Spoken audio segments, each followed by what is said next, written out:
great chamber of the Galactic Council stretched upward like the inside of a hollow mountain. Lights floated in the air without any visible support. Seats carved from strange metals rose in circles around a central platform where speakers addressed the gathered representatives. 12 species had built this place together over 1,000 years ago. They called it Varanthos Prime, and they considered it the heart of civilized space. Ambassador Elena Vasquez sat in the back row. Her seat was smaller than the others. It had been added 15 years ago when humanity first joined the council as observers. She had a voice but limited voting rights.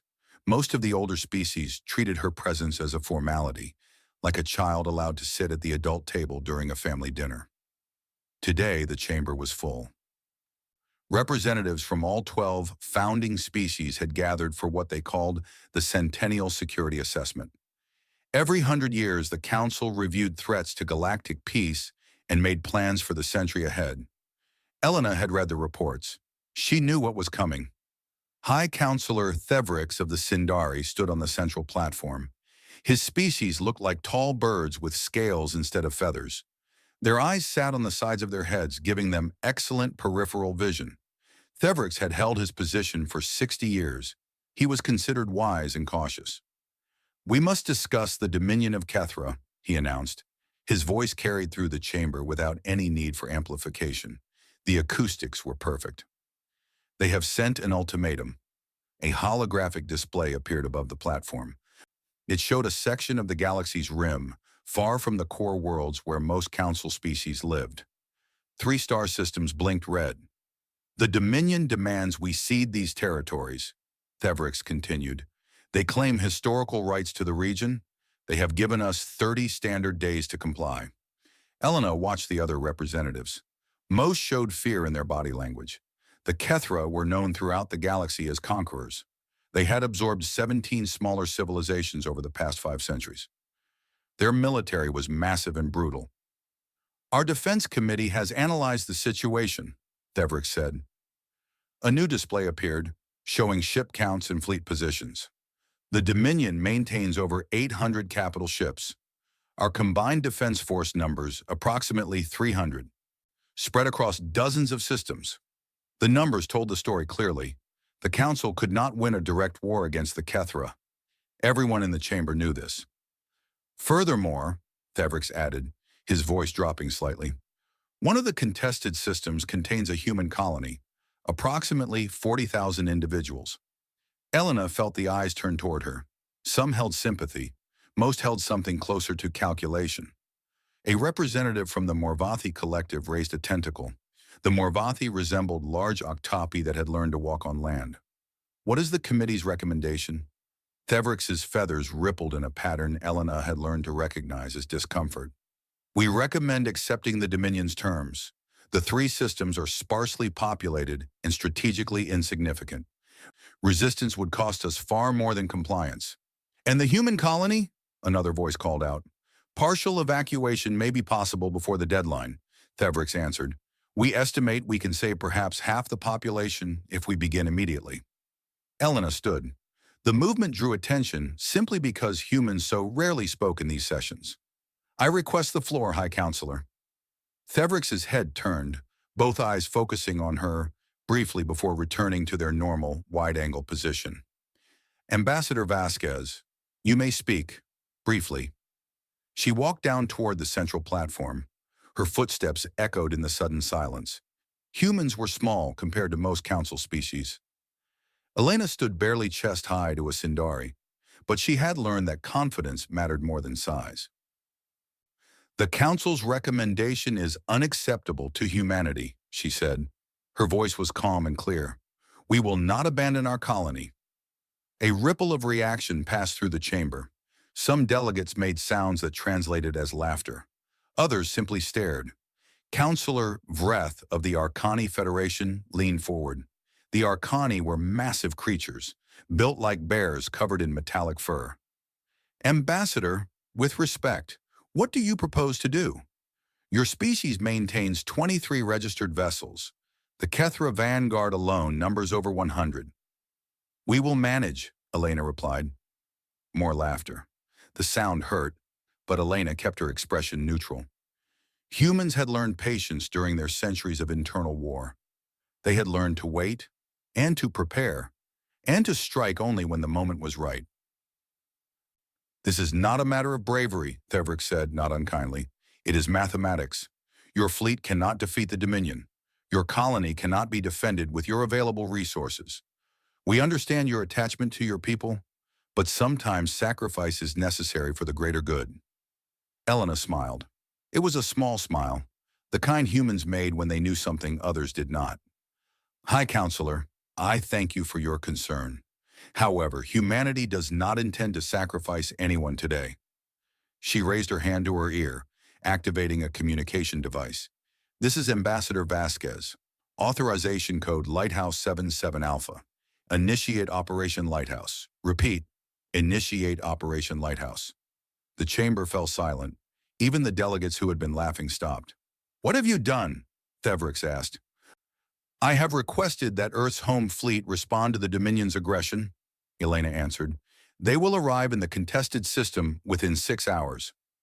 Counselor Vreth made a rumbling sound deep in his chest. "Your home fleet? You mean those 23 vessels? They will die, Ambassador. They will die, and your colony will fall anyway, and you will have accomplished nothing except adding to the body count." Elena did not respond. She simply returned to her seat in the back row and waited. The council continued its discussion for another hour. They debated evacuation logistics, diplomatic approaches to the Dominion, potential future concessions that might satisfy Kethra expansion. Elena listened but did not speak again. She had said everything that mattered. Far across the galaxy, in the system humanity called New Eden, events were already in motion. The colony world was beautiful. Blue oceans covered most of its surface. Green continents broke through the water like islands in a vast sea. 42,000 humans had built their homes here over the past decade. They had farms and schools and hospitals. They had children who had never seen Earth. Governor Marcus Chen stood in his office, watching the sky through a reinforced window. He had received the alert from Ambassador Vasquez an hour ago. The Kethra were coming. The council had abandoned them, but help was on the way. "Governor," his aide said from the doorway, "the defense garrison reports ready." Marcus nodded. "How many ships do we have?" 17 patrol corvettes, sir, all crewed and armed." 17 small ships against over 100 Kethra warships. The numbers were absurd. But Marcus had read the classified briefings. He knew what those 17 corvettes could do. "Tell Commander Rodriguez to take position around the planet," he ordered. "Standard defensive formation. Do not fire unless fired upon." "Yes, sir." The aide left. Marcus continued watching the sky. Somewhere out there, beyond the blue atmosphere, sensors had detected the Kethra Vanguard approaching. 112 warships, each one larger and more heavily armed than anything in the colony garrison. They would arrive within the hour. In the void of space, Commander Sofia Rodriguez checked her tactical display one final time. Her corvette, the Santiago, held position at the center of the defensive formation. 16 other ships spread around her in a pattern that looked random, but was actually precisely calculated. "All ships report ready," her communications officer announced. Sophia smiled. She had served in Earth's Navy for 20 years. She had trained for moments like this. "Good. Remember your orders. We hold until reinforcements arrive. Do not pursue if they retreat. Our job is to protect the colony, not to win glory." "Contact," her sensor officer called out. "Kethra Vanguard emerging from faster-than-light transit. 112 vessels confirmed. They are assuming attack formation." Sophia watched the display update as enemy icons appeared. So many of them. To anyone watching, this must have looked like suicide. "Open a channel to the Kethra flagship," she ordered. A moment later, a harsh face appeared on her screen. The Kethra looked like insects crossed with reptiles. Their eyes were compound, seeing in dozens of directions at once. Their mandibles clicked when they spoke. "Human vessel," the Kethra admiral said, "you are trespassing in Dominion territory. Surrender your ships and your colony, and we will allow your population to leave peacefully. Resist, and you will be destroyed." Sophia leaned back in her chair. "Admiral, this system belongs to humanity. Your ultimatum to the Galactic Council has no authority here. I suggest you withdraw your forces before someone gets hurt. The admiral made a clicking sound that the translator rendered as laughter. You have 17 ships. I have 112. Your mathematics are poor, human. Maybe, Sophia replied, but I think you should check yours again. She cut the channel and turned to her crew. All ships, weapons free. Execute pattern Omega-7 on my mark. The tactical officer looked at her. Commander, they outnumber us 7-1. Sophia's smile widened. Then it's almost a fair fight. Mark. The 17 human corvettes moved as one. They accelerated toward the Kethra formation with perfect coordination, their engines burning bright against the darkness of space. The Kethra admiral watched them come and felt his confidence waver for the first time. These humans flew like they did not fear death. He would soon learn they had very good reasons for their courage. The Kethra admiral's name was Yulveth. He had commanded warships for 37 years. He had fought in 47 engagements against 17 different species. He had never lost a battle. His record was perfect, and he intended to keep it that way. All ships, forward batteries, he ordered. Destroy these pests. His fleet responded with disciplined efficiency. The Kethra were warriors by nature and training. Their ships were designed for one purpose: overwhelming firepower. Energy weapons charged across 100 hulls. Missiles locked onto the approaching human vessels. In moments, the void would fill with destruction. The humans should have died in the first volley. They did not. Yulveth watched in disbelief as the human corvettes scattered just before his weapons fired. They moved together, 17 ships acting like a single organism with 17 bodies. His targeting systems, the most advanced the Dominion possessed, could not track them. His weapons struck empty space where the humans had been a heartbeat earlier. They are jamming our sensors, his tactical officer reported, confusion in his voice. Compensate, Yulveth ordered. But before his ships could adjust, the humans struck back. The corvettes swept through his formation like knives through water. They fired as they flew, their weapons finding targets with impossible precision. Yulveth watched a destroyer's shields collapse under concentrated fire. A moment later, its engine section exploded, leaving the ship dead in space. Then another, then 3 more. Admiral, his communications officer said, the humans are targeting command and control nodes. They are crippling our coordination. Yulveth understood the tactic. Cut the head from the body and the body dies. But understanding a tactic and stopping it were different things. His ships were larger, more powerful, more numerous. They should have been able to swat these tiny attackers aside. Instead, the humans danced between them like shadows. The Santiago led the attack. Commander Rodriguez had trained for this moment her entire career. She knew every capability of her ship, every limitation of Kethra technology. Human intelligence services had spent decades studying the Dominion. They knew where the enemy was strong and where they were weak. Target that cruiser's sensor array, she ordered. Then come around for the engine pods. Her pilot, Lieutenant Kim, responded instantly. The Santiago dove beneath a stream of enemy fire, twisted between 2 destroyers, and emerged behind the cruiser. Their weapons spoke, and the cruiser went blind. Good hit, the tactical officer reported, moving to secondary target. Around her, the other corvettes executed similar maneuvers. Each ship knew its role. Each pilot had memorized hundreds of attack patterns. They moved with the precision of a single mind controlling 17 bodies. This was humanity's secret, not superior weapons, but superior coordination. Human neural interfaces allowed pilots to share information in real time. What one ship saw, all ships knew. What one captain decided, all captains understood. The Kethra had numbers, but the humans had unity. Yulveth watched his tactical display turn red with damaged and destroyed vessels. In 30 minutes, he had lost 27 ships. The humans had lost 1, and its crew had ejected safely before the explosion. This is impossible, he muttered.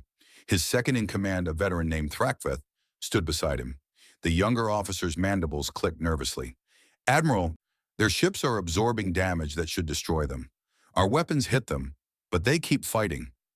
It was true. Yulveth had seen a human corvette take 3 direct hits from a destroyer's main battery. The ship should have been vaporized. Instead, it had shuddered, adjusted its course, and destroyed its attacker with a precise shot to the reactor core. "What kind of shields do they have?" Yulveth demanded. No one could answer him. The Dominion's intelligence on human technology was decades out of date. They had assumed the young species was primitive, barely capable of interstellar travel. They had assumed wrong. An hour into the battle, Yulveth faced a terrible truth. He was losing. His vanguard, 112 of the Dominion's finest warships, was being torn apart by 17 human corvettes. 63 of his ships were destroyed or disabled. The rest were scattered, their formation broken, their coordination shattered. The humans moved among them like predators, picking off stragglers. "Admiral," Thrakveth said quietly, "we must withdraw." Yulveth's compound eyes flickered across the tactical display. Pride warred with survival in his mind. No Kethra admiral had ever retreated from an inferior force. The shame would follow him forever. But dead admirals had no futures to worry about. "Signal all ships," he said, the words like poison on his tongue. "Full retreat. Make for the system's edge at maximum speed." The survivors fled. They scattered in all directions, each ship seeking its own escape route. The humans pursued only those that continued to threaten the colony, letting the rest go. They showed no desire for unnecessary killing. On the bridge of the Santiago, Commander Rodriguez watched the enemy run. She felt no joy in the victory. War was not something to celebrate, only to survive. "Signal the colony," she ordered. "Threat neutralized. For now." "Commander," her sensor officer said, "the Kethra are transmitting.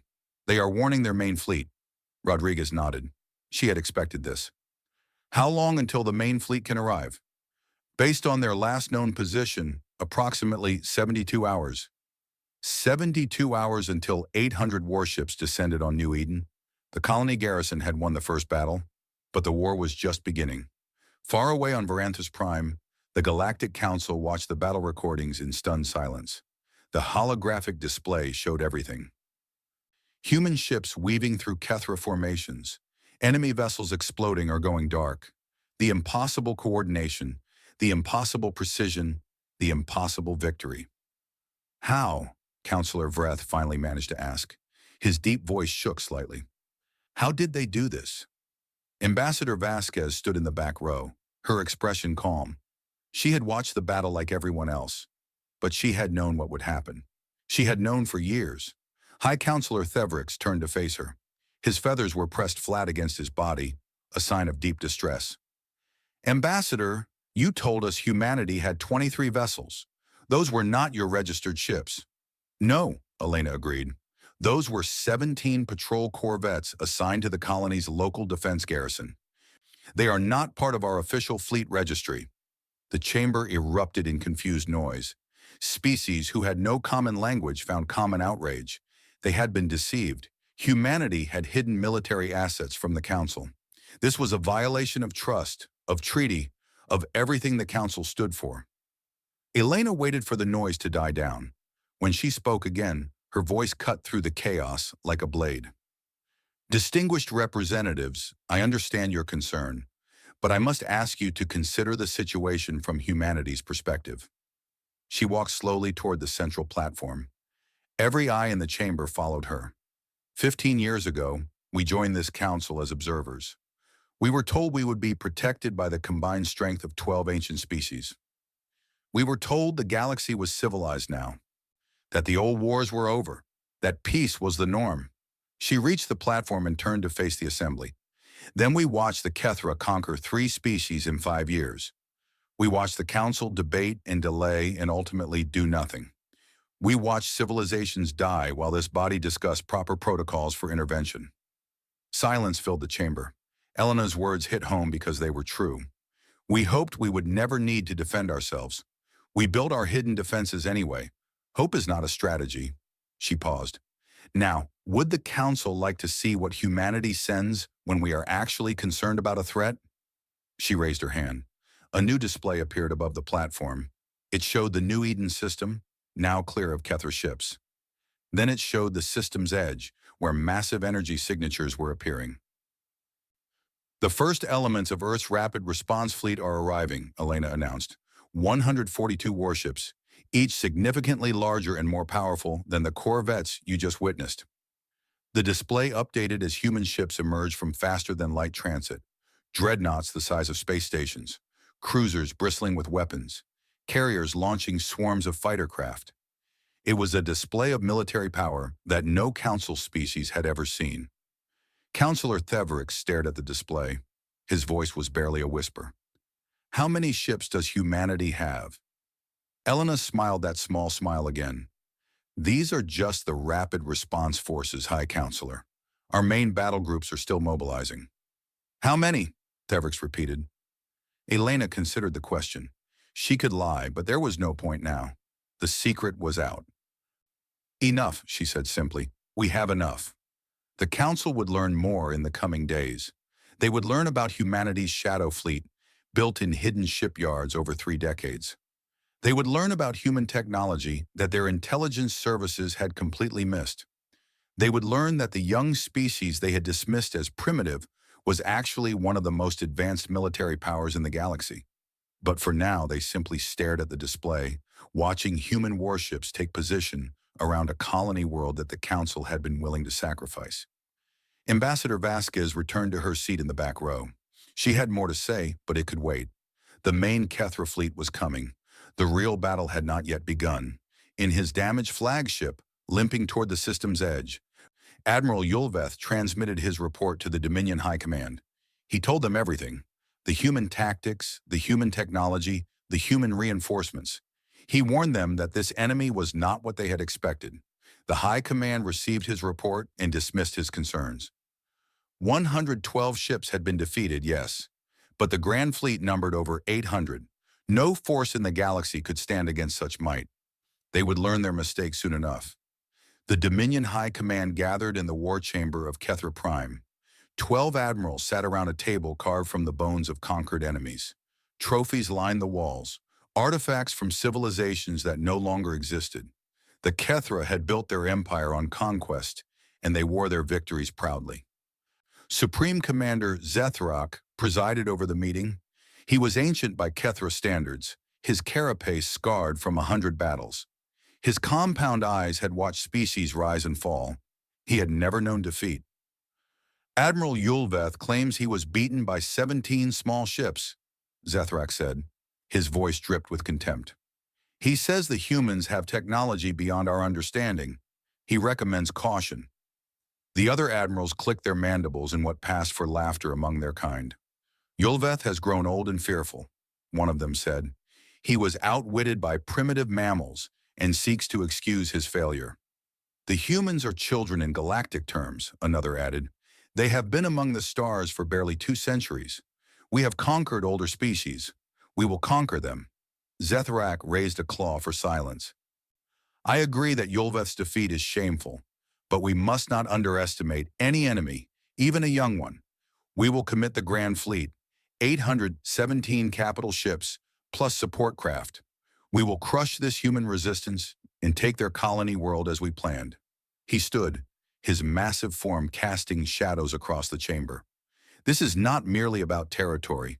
The Galactic Council has watched the Kethra expand for centuries. They fear us, but they do nothing. If we show weakness now, if we accept defeat from these humans, other species will be encouraged to resist. We must make an example. The admirals rose as one. They would lead their fleets to war. They would destroy the humans. They would prove that the Dominion remained the greatest military power in the galaxy. None of them suspected what awaited them. 3 days later, the Grand Fleet arrived at the New Eden system. Sub-Commander Threxaya stood at her station on the destroyer Void's Fang. She was young, barely 30 years old, newly promoted after distinguished service in the Arcani border campaigns.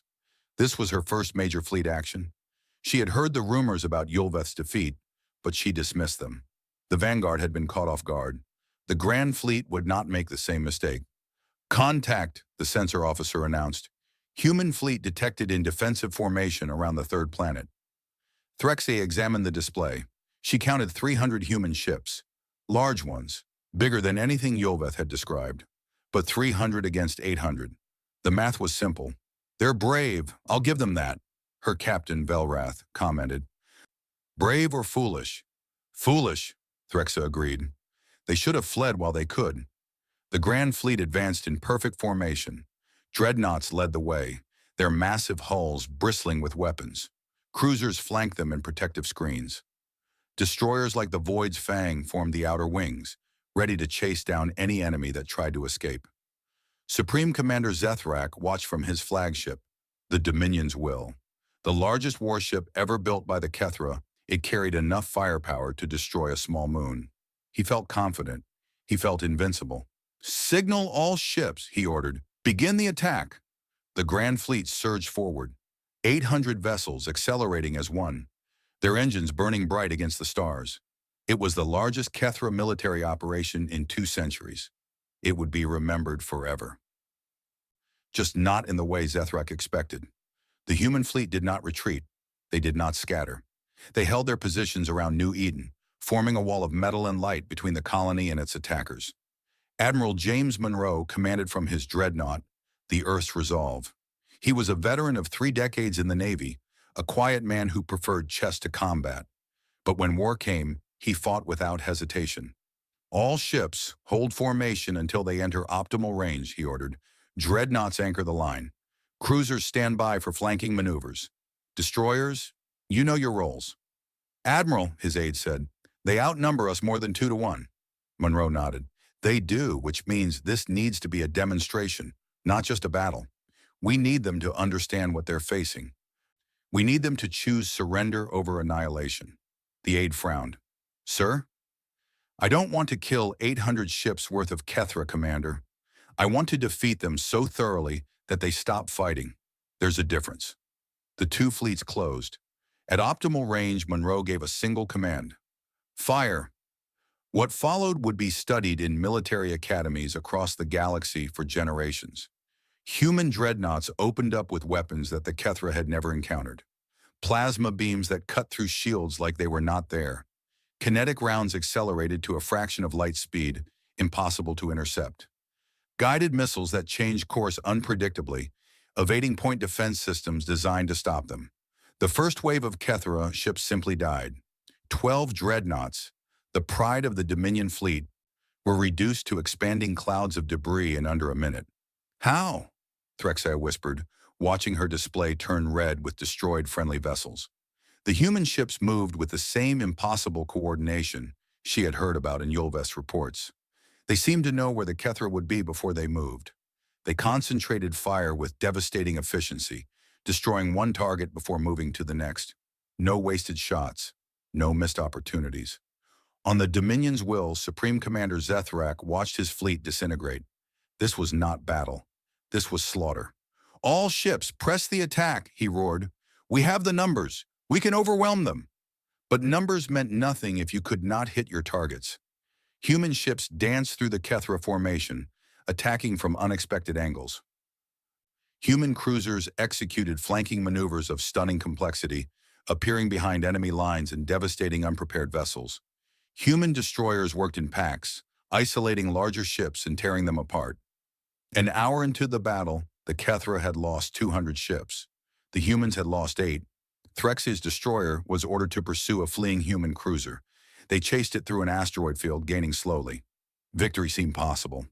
Then the cruiser stopped running. It turned to face them, and Threxa saw its weapons charging. "Evasive action!" Captain Velrath shouted.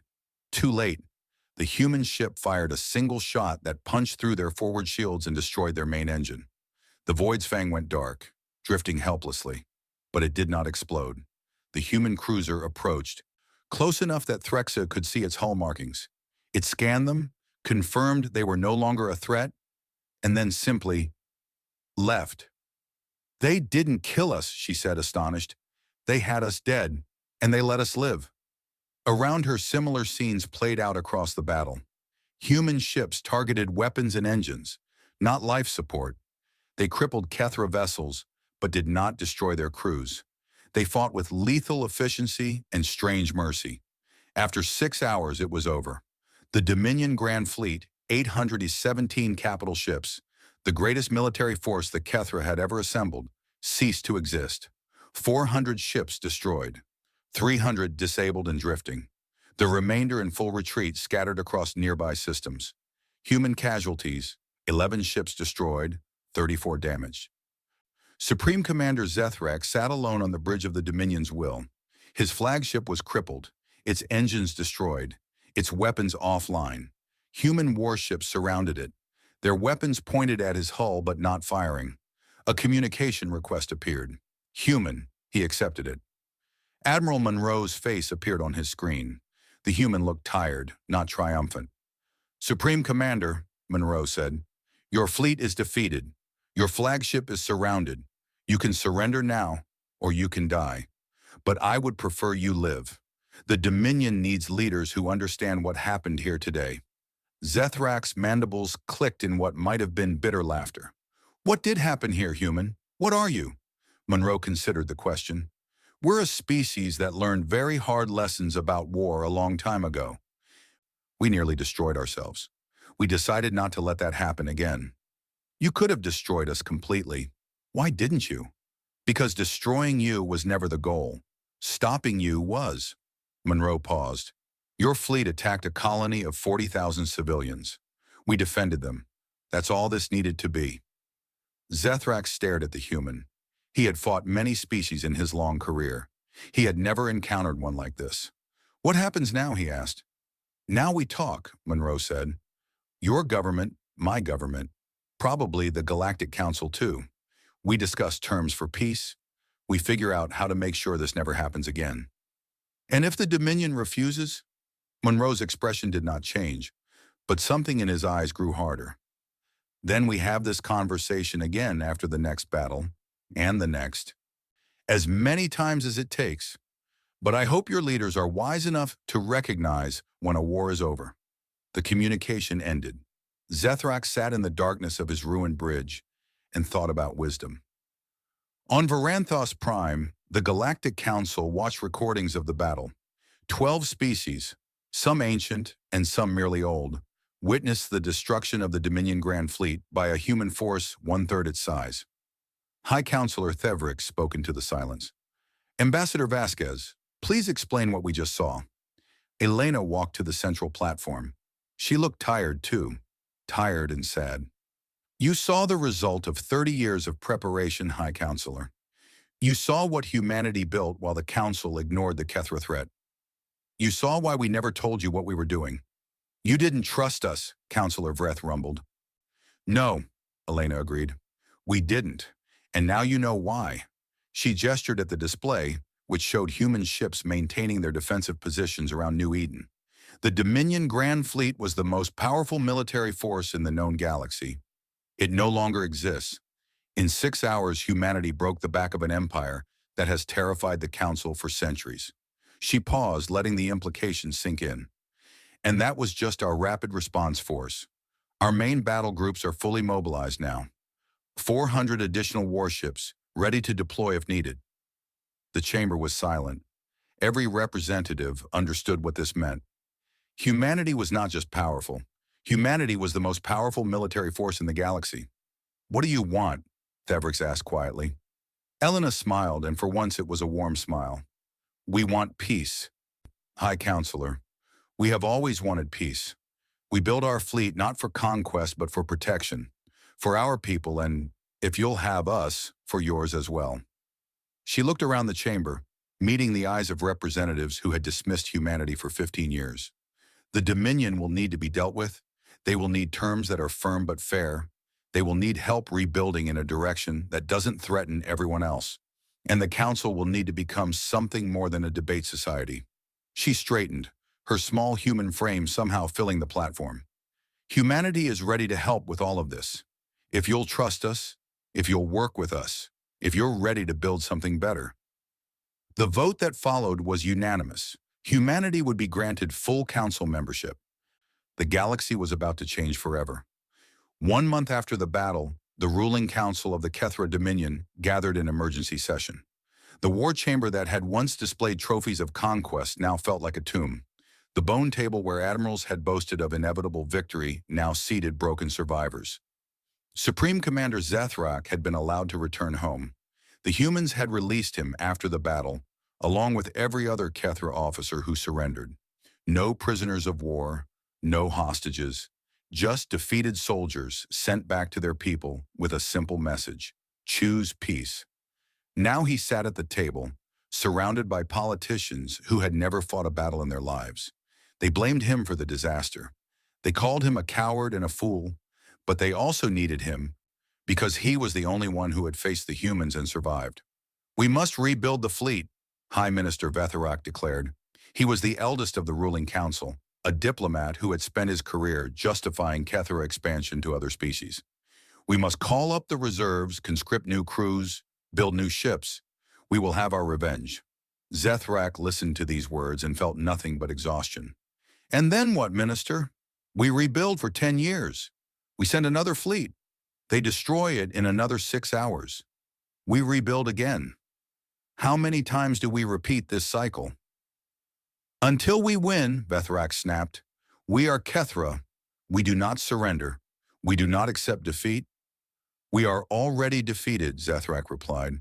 800 ships, Minister, the largest fleet we have ever assembled, destroyed by a force less than half its size, and that was not even their full strength.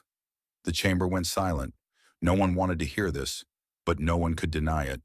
A younger voice spoke. Threxea's brother Velthax had risen quickly through the political ranks. He was known as a moderate, often arguing against aggressive expansion. Many in the old guard considered him weak, but weakness was starting to look like wisdom. We have received terms from the humans, Velthax said. They do not demand our destruction. They do not seek to conquer our worlds or enslave our people. What do they want? Another minister asked. Velthax activated a display. Text appeared in both Kethra script and human letters. Withdrawal from all territories conquered in the past century. Reparations to displaced species, paid over 30 years. Monitored disarmament to defensive levels only. No Kethra fleet may exceed 50 capital ships. All Kethra military movements must be reported to a joint oversight committee. Outrage erupted around the table. Surrender. Humiliation. The end of the Dominion as a great power. Ministers shouted about pride and honor and the glorious traditions of their species. Zethrak waited for the noise to die down. Then he spoke the words that changed everything. I have seen how the humans fight. I have watched their ships destroy ours with casual efficiency. But I have also seen something else. He paused. They chose not to kill us. They crippled our ships, but spared our crews. They could have exterminated our fleet to the last vessel. They didn't. He stood, his scarred carapace catching the light. In my entire career, I have never encountered an enemy who showed mercy to the defeated. We don't. No one does. But the humans, he shook his head slowly. They fight like demons and show kindness like saints. I don't understand them, but I know this. If we continue to fight them, they will destroy us. Not because they hate us, but because we will leave them no choice.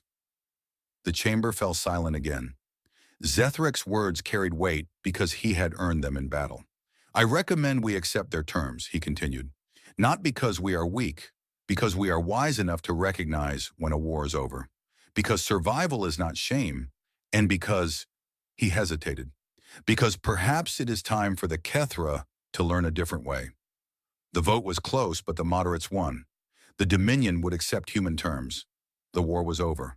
On Varanthos Prime, Ambassador Elena Vasquez addressed the full Galactic Council for the first time as a member with full voting rights. The back row seat she had occupied for 15 years was now empty. She stood on the central platform, surrounded by the representatives of 12 ancient species. I know many of you are afraid, she began. You have learned that humanity hid a military force capable of defeating any power in the galaxy. You wonder what else we might be hiding. You wonder if we are a threat. She let the words hang in the air. I cannot blame you for these fears. In your position, I would feel the same. So let me tell you the truth about humanity, the whole truth, so you can judge for yourselves. She activated a historical display. Images appeared. Human cities in flames, human soldiers dying in trenches, human children starving in war-torn streets. Our species is violent. We have spent most of our history killing each other. We fought wars over land, over resources, over ideas, over things so trivial that later generations could not even remember why they started. We came very close to destroying ourselves completely. The images shifted. Humans rebuilding ruined cities. Humans feeding the hungry. Humans reaching out across old battle lines to shake hands with former enemies. But we learned, slowly, painfully, with countless setbacks and failures. We learned that strength without wisdom is tyranny. We learned that victory without mercy is just another form of defeat. We learned that the greatest victories are not won on battlefields, but in the peace that follows. Elena looked around the chamber, meeting the eyes of each representative in turn. We built our shadow fleet because we did not trust the galaxy to protect us. We were right not to trust. The Council was ready to sacrifice our colony to the Dominion without a fight. But we built that fleet with rules. We built it to defend, never to conquer. We built it hoping we would never need to use it. She straightened, her voice growing stronger. Now you know what we are. We are survivors. We are protectors. We are a species that learned the hard way to be better than our worst instincts. And we offer you a choice. A new display appeared. Plans for a joint defense network, technology sharing agreements, cooperative research programs. We can share what we know, not our most advanced capabilities, not yet. Trust must be earned on both sides. But enough to help the Council defend itself against future threats. Enough to make sure no species has to face another Dominion alone. High Counselor Thevrix rose from his seat. The Sindari had been the dominant voice in the Council for centuries. Now he faced a species that had proven itself more powerful than all the Council races combined. Ambassador Vasquez, he said, his voice careful, you ask us to trust you, but you kept secrets from us for 30 years. How can we believe you will not keep more secrets? How can we believe you will not use your power against us someday? Elena nodded. A fair question, High Counselor. Here is my answer. She raised her hand. A communication channel opened, connecting to Earth. This is Ambassador Vasquez. Authorization code Lighthouse 9 Alpha. I am requesting a full inventory disclosure to the Galactic Council.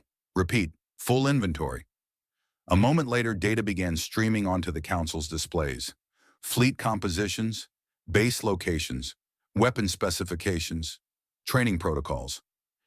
Everything humanity had hidden for 30 years laid bare.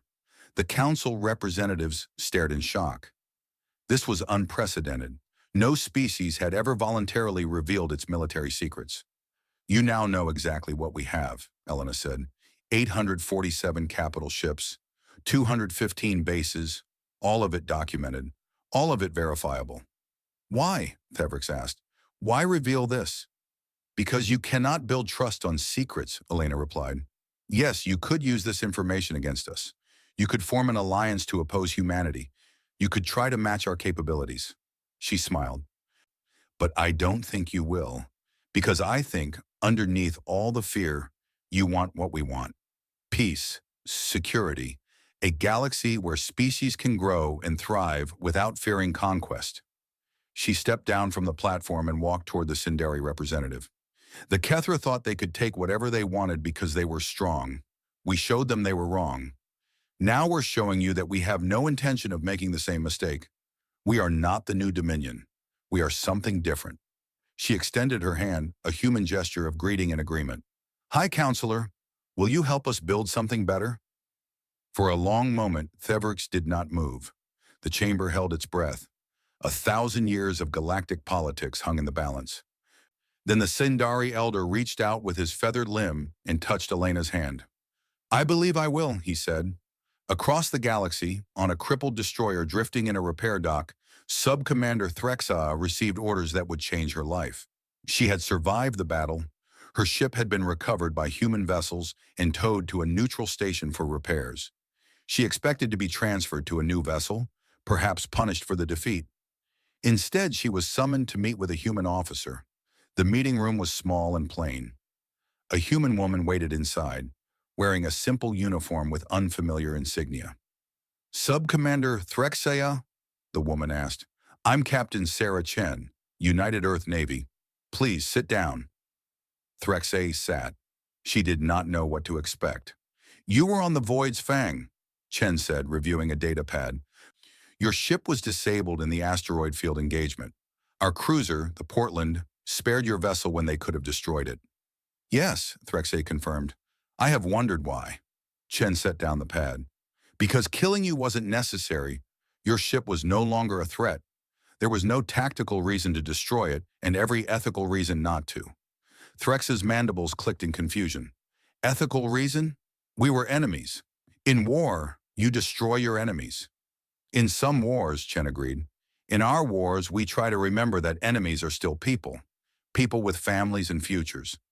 People who might become allies someday, if we give them the chance. She leaned forward. The Dominion is going to change, Sub-Commander. The old ways of conquest are over. Your species will need new leaders, officers who understand that strength is not the same as cruelty, officers who can work with other species instead of conquering them. Threxia began to understand. You want me to be one of those officers. I want to offer you a choice, Chen said. A position on a joint patrol ship, working alongside human crew. 6 months learning how we operate, how we think, how we build instead of destroy.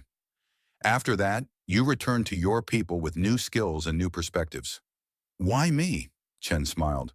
Because when your ship was crippled, you didn't try to self-destruct and take the Portland with you. You didn't die for pride. You survived. That tells me you might be smart enough to help build something better. Threxa considered the offer. Her entire training told her this was weakness, that cooperation with former enemies was betrayal. But her experience told her something different. The humans had beaten the mightiest fleet her species had ever assembled.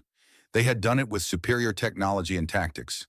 But they had also done it with something else, something she was only beginning to understand.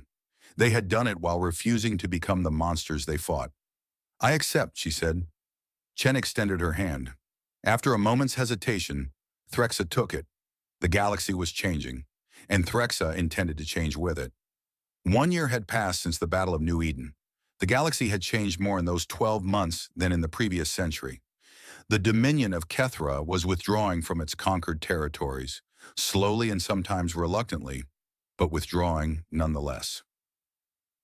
Species that had lived under Kethra occupation for generations were rediscovering freedom. The Galactic Council, once a toothless assembly of frightened powers, was transforming into something with actual authority, and humanity was at the center of it all. Elena Vasquez, now High Ambassador of the United Earth Federation, stood on a platform overlooking the construction site. A new space station was being built in orbit around New Eden, the colony world that had nearly been sacrificed, the world where everything had changed.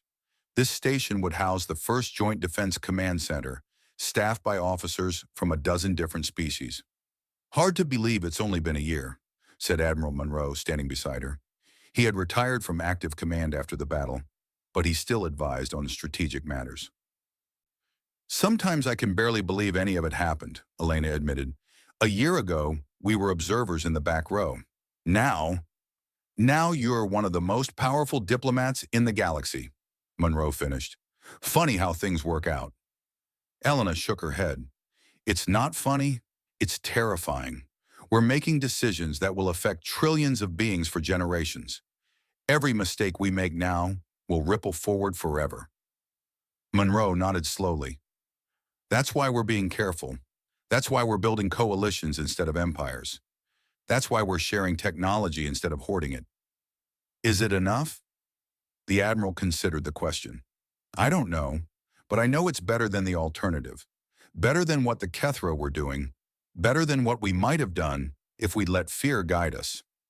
On the station below, Sub-Commander Threxa was completing her 6-month training rotation. She had learned more in those months than in years of Kethra Military Academy. Not just tactics and technology, though she had learned plenty of both. She had learned a different way of thinking. Human ships were crewed by officers who questioned orders, who debated strategies, who were expected to think for themselves. This would have been considered insubordination in the Dominion. Here it was called initiative. Human soldiers trained not just to fight, but to build, not just to destroy, but to protect. They learned the cultures and languages of other species. They were taught that every enemy was a potential ally, every conflict an opportunity for resolution. It was alien. It was uncomfortable. It was beginning to make sense. Captain Sarah Chen found Threxa in the observation deck, watching human and Kethra ships patrol together outside the viewport. "Your rotation ends tomorrow," Chen said. "You'll be returning to your people." Threxa's mandibles clicked in acknowledgement. "I have been thinking about what comes next. And the Dominion needs to change. Not just our military, our entire society. We built everything around conquest, around the idea that strength means taking from others. Now that we cannot take, we must learn to build. We must learn to create." She turned to face the human captain. "I want to help with that." Chen smiled. "I thought you might say that.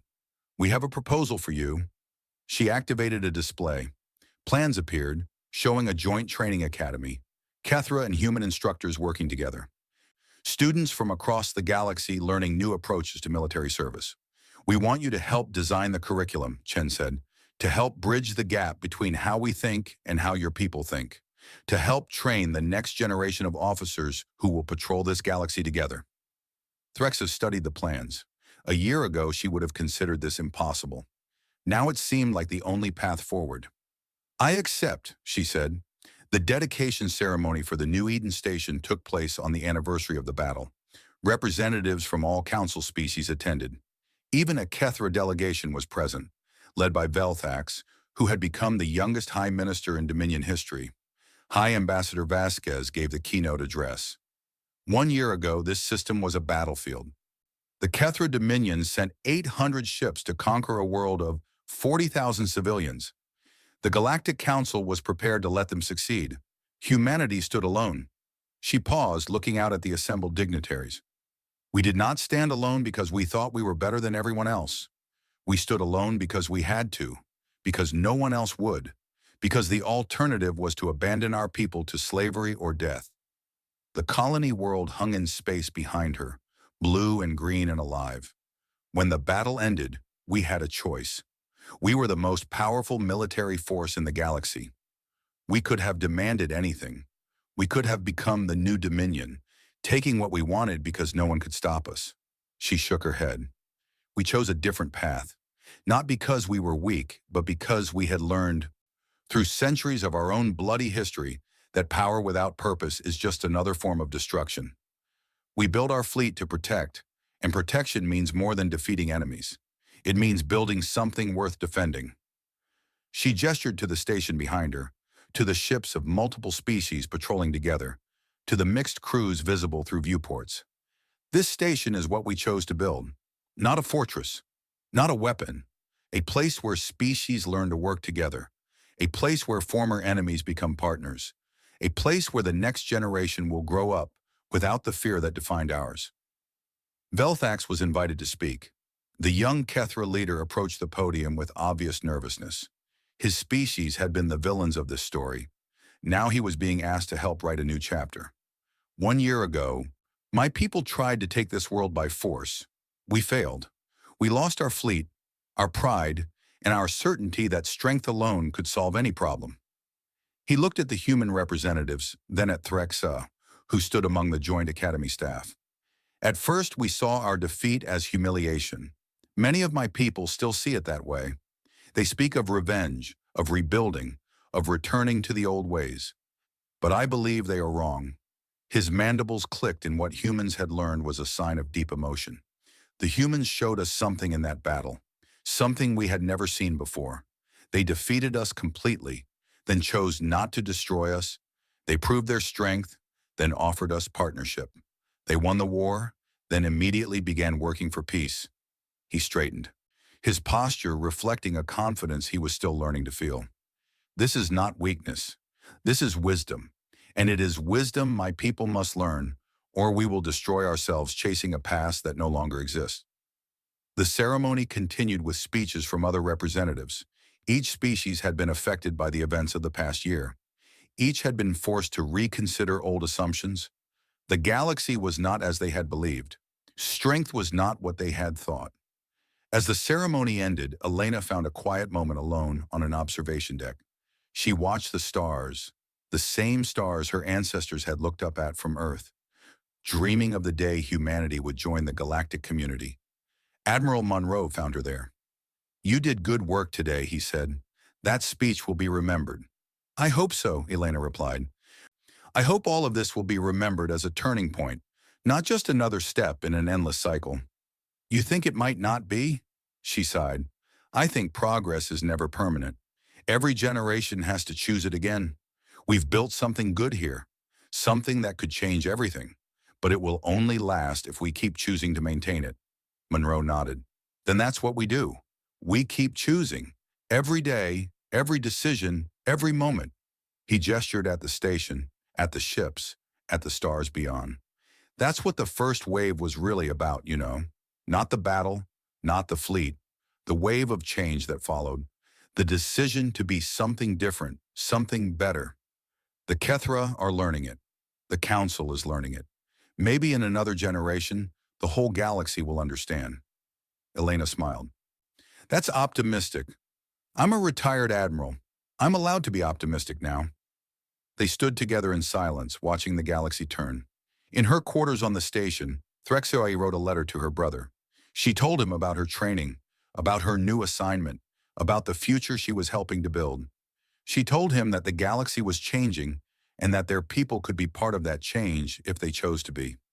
She did not know if he would understand. The old ways were comfortable. Change was frightening. But she had seen something in the humans that gave her hope. A species that had faced its own worst nature and decided to be better. If humans could learn that lesson, perhaps the Kethra could too. Governor Marcus Chen, still leading the New Eden colony, looked up at the new station from his office window. A year ago, he had watched Kethra warships appear in his sky. He had prepared himself for defeat, for death, for the end of everything his people had built. Instead, he had witnessed the beginning of something new. The colony had grown to 60,000 now. Immigrants from a dozen species had arrived, seeking safety under humanity's protection. They were building homes, starting businesses, raising children. They were creating a community that had not existed a year ago, that could not have existed without the events that brought them together. This was what the first wave had truly accomplished. Not the destruction of the Kethra fleet, though that had been necessary. Not the humiliation of an empire, though that had been unavoidable. The real victory was this: people from across the galaxy, former enemies and strangers, choosing to build a future together. Elena Vasquez had been right in her speech. What followed the battle was not conquest. It was the harder work of building something worth defending, and it was only the beginning. The stars continued to turn. Ships from a dozen species patrolled together. A former Kethra warrior helped train the next generation of peacekeepers. An alliance that had seemed impossible became inevitable. Humanity had shown the galaxy what they could do when threatened. Now they would show the galaxy what they could build when given peace. The first wave had been a battle. The second wave would be a civilization. And the Galactic Council, watching it all unfold, began to understand why they had been wrong to underestimate the small, violent, impossible species from the third planet of an unremarkable star.